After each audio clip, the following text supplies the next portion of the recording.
Quais são os principais planos de governo que você tem para apresentar ao eleitor, de maneira que ele seja tratado com dignidade e inteligência suficiente para entender os seus planos de governo e te escolha por conta disso? Não, tratar ele com dignidade é pressupor que ele tem inteligência, entendeu? Tratar com dignidade é falar a verdade.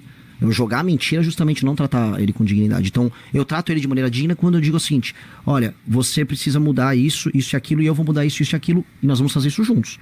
Falar pro eleitor que vai ser fácil, que eu vou cuidar de você e que isso é o suficiente, é justamente tratar o eleitor como um idiota.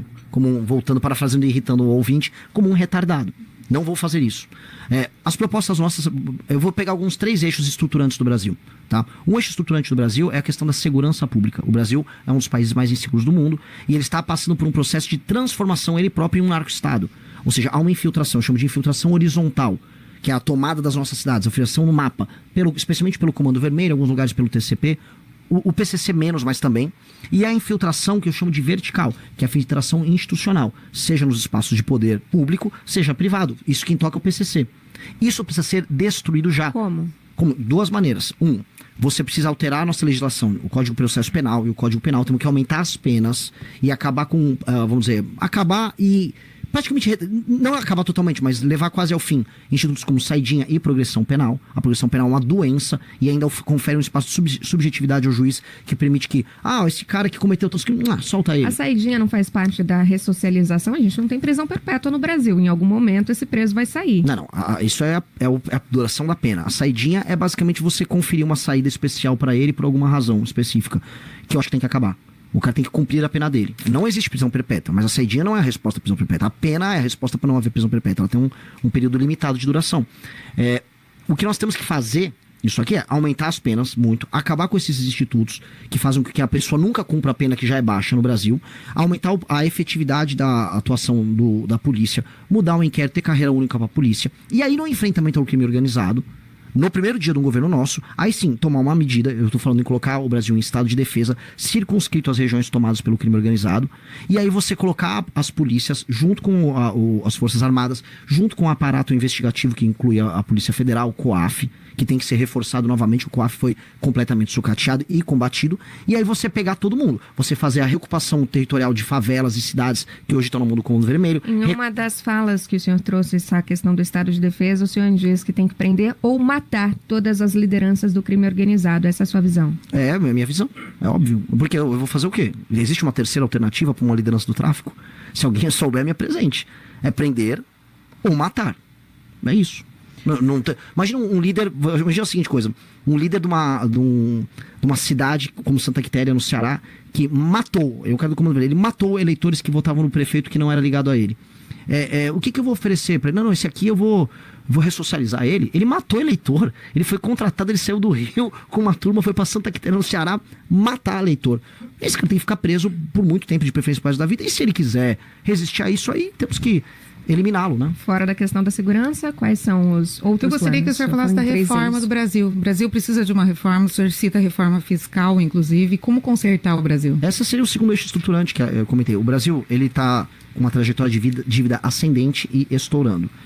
O Brasil é um país que tem muita renúncia fiscal. O Brasil é um país que você está pegando o aumento do BPC. Todo ano aumenta 50, 100 bilhões de reais os gastos com o BPC. Os gastos com o judiciário, nós temos o judiciário mais caro do mundo, os mais ineficientes. A gente tem uma vinculação no orçamento da saúde e da educação que já não está fazendo sentido e estoura a conta pública em muitos lugares, municípios, estados. Isso aí precisa ser corrigido desesperadamente, tem que ter uma resposta. E para falar assim, eu não estou só no papo furado, o nosso deputado federal Kim Kataguiri já tem a PEC protocolada. A PEC que resolve essa questão fiscal, que pega todos esses campos, ela já está protocolada na Câmara dos Deputados. A gente está no processo de coleta de assinatura, e eu ganhando a eleição, ainda este ano, no período de transição, nós passaríamos isso para abrir um espaço fiscal para quem está nos ouvindo, de 250 a 300 bilhões de reais num orçamento anual. Isso permite que haja a queda de juros, não na marretada, mas a queda de juros consciente, porque a trajetória da dívida muda. Diminuindo os juros, o dinheiro fica barato para as pessoas, e diminuindo os gastos do governo pode começar a reduzir imposto de maneira inteligente, não marretado ou inventando um número aqui. Isso aqui é uma coisa concreta para fazer. E é isso, acompanhado da famosa agenda de competitividade, que é permitir que abrir e fechar uma empresa seja fácil, contratar e demitir uma pessoa seja fácil, aumentar, graças à capacidade de investimento que você aumenta com o espaço fiscal, capacidade de investimento em infraestrutura, tanto de energia quanto estradas, rodagens, ferrovias, o custo do Brasil diminui e aí, no médio prazo, estou falando 4, 5, 6 anos, a gente começa a ter um país realmente competitivo, capaz de voltar a se industrializar, você voltar a ter um papel no comércio internacional que não é só o de vendedor de, basicamente, matéria-prima. Tem uma reforma fiscal em andamento que vai mais ou menos uns 15 anos para se consolidar como um todo. Pelo que o senhor disse, vai parar com tudo, então, se eleito for. Como assim parar com tudo? Se diz que vai fazer uma nova reforma fiscal, já estamos em andamento uma reforma fiscal que foi aprovada e tem um longo prazo para implantação. Pera, qual reforma fiscal você está falando? No Brasil. Você está falando reforma tributária? Tributária. Não, mas o que eu estou falando não é uma reforma tributária, é uma reforma fiscal. É diferente. A questão fiscal é uma questão gastos públicos do governo e gestão orçamentária. Isso seria uma reforma da área fiscal do governo. A reforma tributária é outra área. Ela andou. Sim. Tenho críticas, mas ela pode ter algumas. Assim, eu gosto da ideia de você ter uma unificação no IVA. Isso aconteceu em vários lugares do mundo. Só que a forma como ela se deu agora, a gente está vendo que a gente tem talvez o IVA mais caro do mundo.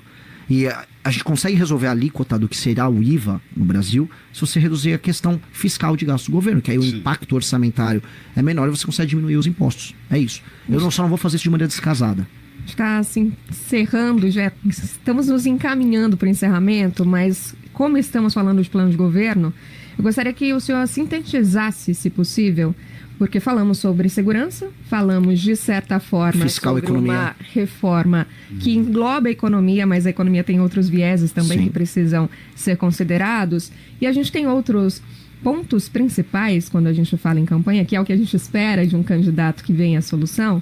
Quando a gente fala de educação, quando a gente fala de saúde, quando a gente fala de renda, principalmente, né, para fazer o país girar aqui e conseguir essa visibilidade econômica lá fora também. Resumidamente, quais seriam, então, as principais ações que deveriam ser adotadas e que o senhor pretende adotar caso seja eleito? Vamos lá, saúde.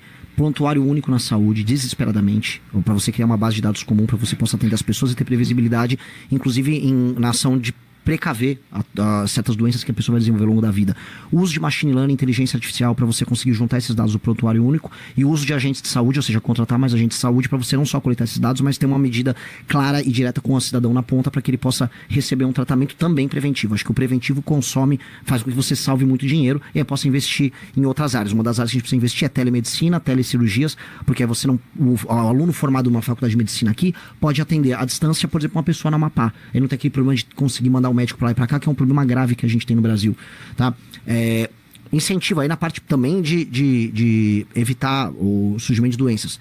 Incentivos à alimentação saudável, corte de impostos sobre alimentos, especialmente proteínas, que ajudem a pessoa a ter um tipo de vida mais saudável, aumento de alíquota de impostos sobre alimentos altamente industrializados e que o brasileiro consome e fica mais gordo, fica mais infeliz, gera depressão no fim do dia, presença de políticas ligadas a, não só no CAPS, mas presença de políticas ligadas a atendimento a problemas psíquicos como depressão e ansiedade, que diminuem inclusive a produtividade do brasileiro. Isso na área da saúde. A área da educação, vamos voltar para o básico. Método fônico na parte de alfabetização, foco muito grande em alfabetização, matemática e português de maneira clara. Mississippi fez isso nos Estados Unidos, saiu de um dos piores estados nos índices americanos para um dos 5 melhores estados nos melhores desempenhos e provões. Mississippi fez, dá para fazer barato, menos a tablet, mais autoridade do professor, sem celular em sala de aula e sem redes sociais para os alunos. Foco nisso, recuperar a autoridade. Áreas tomadas pelo tráfico que vão ser recuperadas por nós. Presença de escolas militares, elas são necessárias para o estabelecimento da autoridade e figura masculina, especialmente para os meninos que estão naquela fase meio rebelde. Sistema de incentivo para que os melhores alunos recebam bolsas e possam ir para escolas melhores para concorrer em condição de igualdade para as universidades. E ensino técnico muito pesado, igual na Alemanha, para o ensino médio dos jovens. Sobre renda, geração de emprego através de uma política de competitividade.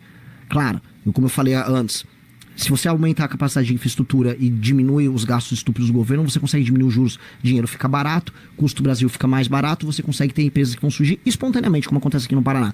Outras regiões do Brasil, aí eu acho que o Estado tem que atuar. Eu sou liberal, mas não sou tonto. Acho que o Estado tem um papel econômico para atuar em várias áreas, fazer uma zona econômica especial no Nordeste, aos moldes do chinês, para exportação de produtos industrializados para os Estados Unidos. E aí a gente começar a ter um país um pouco mais equilibrado em termos de modais, transporte, e em termos de modelos econômicos em todo o país. Eu acho que aí o jogo vira. O que você acha do Renan como futuro presidente do Brasil? Vamos espalhar as notícias para todos. E não se esqueça de deixar seu like e se inscrever no canal para juntos batermos a meta de 1000 inscritos. Obrigado e nos vemos no próximo vídeo.